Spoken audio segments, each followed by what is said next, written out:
အားလုံးပဲမင်္ဂလာပါ XABB channel မှာကြိုဆိုလိုက်ပါတယ်ဒီနေ့ share လုပ်ပြသွားမယ့်အကြောင်းအရာကတော့ဂေတစားနေရင်လည်းအခုလိုပင်ကျသွားတဲ့ပြဿနာဘယ်လိုဖြေရှင်းရမလဲဆိုတာပြပြပြသွားမှာဖြစ်ပါတယ်ပထမဆုံးကျွန်တော်တို့ဂေတကိုသွားမယ်ဂေတကိုရောက်သွားပြီဆိုရင် mobile legend city တွေကိုသွားမယ် city ထဲကိုရောက်ပြီဆိုရင်ကျွန်တော်တို့နောက်ဝက် city ထဲကိုထပ်သွားမယ်နောက်ဝက် city ထဲမှာကျွန်တော်တို့ spin mode ဆိုတဲ့နေရာကိုတွေ့ပါနိုင်မယ်အဲ့ဒီနေရာမှာကျွန်တော်တို့ပိတ်ထားတဲ့ဆိုရင် fake ပေးဖို့လိုအပ်တယ် spin mode ကို fake ပေးခြင်းအပြင်ဘိစောတဲ့ခါကျရင်ပိတ်ကြတာတို့လက်တာတို့ကိုတက်တာစေပြီးတော့ game ကို performance ကောင်းကောင်းနဲ့ရှင်းနိုင်မှာဖြစ်ပါတယ်အဲ့ဒါကြောင့်မလို့ spin mode ကို fake ခိုက်ခြင်းဖြစ်ပါတယ်နောက်တစ်နည်းကတော့ VPA အသုံးပြုပြီးတော့ mobile legend game မှာ 1MB ပဲရအောင်လုပ်မှာဖြစ်ပါတယ်ပထမဆုံး Play Store ကိုသွားပြီး Search bar မှာ Sekabo Plus VPA ဆိုတာကိုရိုက်ရှာပြီးတော့ download ဆက်ပေးရပါမယ်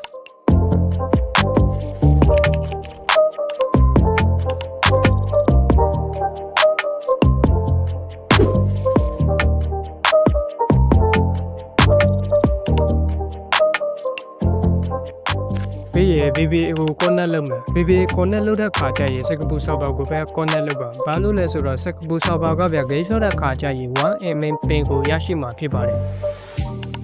ကဲဒါဆို VPA ထက်ကထွေပြီးတော့ 1MB ping ရလားမရလားသိရအောင် gate ထဲဝင်ကြည့်ပါမယ်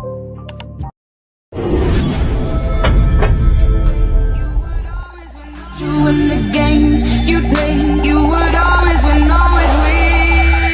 But I'll set fire to the rain, watch it pour as I touch your face.